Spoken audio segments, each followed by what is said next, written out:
ಪಯಣ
ಒಳ್ಳೆ ಕೆಲಸಕ್ಕೆ ಹೊರಟವ ನಾನು.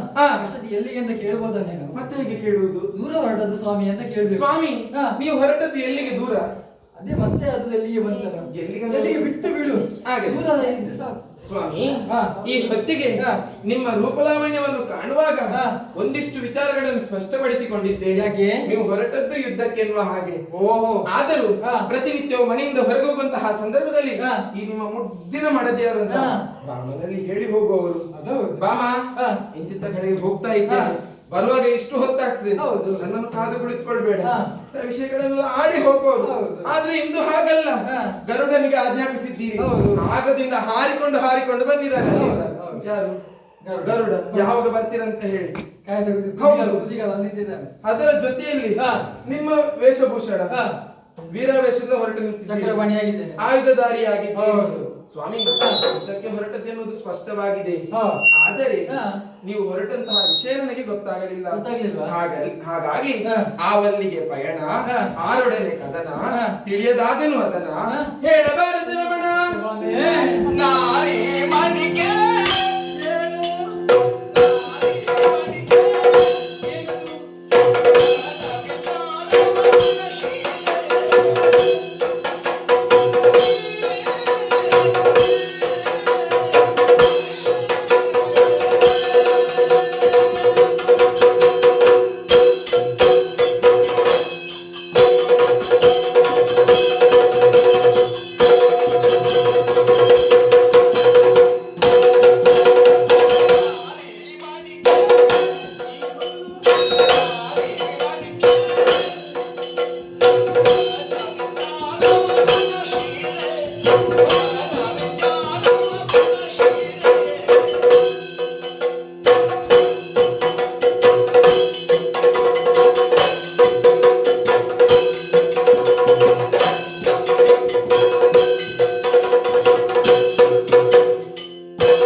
ಹೊರಟಿದ್ದೇನೆ ಹಾ. ದೂರ ಹೊರಟದೆಂಬುದಾಗಿ ಕೇಳುತ್ತಾ ಯಾವ ಇದೆಯಾ? ಕಡೆ?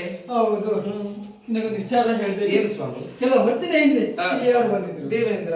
ದೇವೇಂದ್ರ ಬಂದಿದ್ದ. ಹೌದು. ಅವ ಒಂದು ಹೇಳಿದಂತಹ ಮಾತು ಏನು?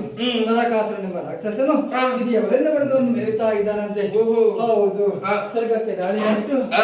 ಸ್ವರ್ಗಾತಿ ಸುರ್ಮಾಸರನ್ನೆಲ್ಲ ಒಡೆದೊಡಿಸಿ ಸ್ವರ್ಗದ ಪೀಠವನ್ನ ಏರಿದ್ದಾನಂತೆ. ಹೌದು. ಹಾಗಾಗಿ ಹಾ. ಅವನನ್ನು ಕೊಂದು ಸ್ವರ್ಗದ ಪೀಠವನ್ನು ಅವನಿಗೆ ಒದಗಿಸಿಕೊಳ್ಬೇಕಾಗಿತ್ತೆ. ಹಾಗಾಗಿ ಹಾ. ಸ್ವರ್ಗದ ಕಡೆಗೆ ತೆರಳಿದವ ನಾನು. ಸ್ವಾಮಿ, ಹರ್ಷವಾಯಿತು ನೀವು ಆಡಿದಂತಹ ಮಾತನ್ನು ಕೇಳಿದಾಗ.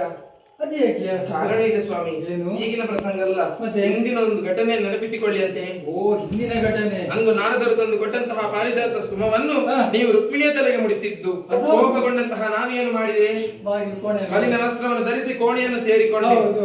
ಎಷ್ಟು ನೀವು ಹೇಳಿದರೂ ನಾನು ಬಾಗಿಲನ್ನು ತೆರೆದವಳಲ್ಲ. ಬರಲಿಲ್ಲ. ಅಂದು ನೀವು ನನಗೆ ಕೊಟ್ಟಂತಹ ಮಾತು, ಹೌದು. ಆಕೆಗೆ ಪಾರಿಜಾತದ ಹೂವನ್ನು ನೀಡಿದರೆ ನನಗೆ ಪಾರಿಜಾತದ ವೃಕ್ಷವನ್ನೇ ತೋರಿಸುತ್ತೇನೆ ಅನ್ನೋ ಹಾಗೆ. ಹಾ. ಕಾಲ ಕೂಡಿ ಬಂದ್ರೆ ಹಾ.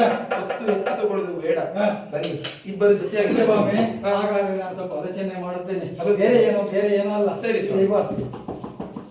ನರಕಾಸುರನ್ನು ಕೊಲ್ಲುವುದಕ್ಕೆ ಸಾಧ್ಯವಿದ್ದರೆ ಮಾತ್ರ ಪಿತರಿಂದ ಮಾತ್ರ ಸಾಧ್ಯ.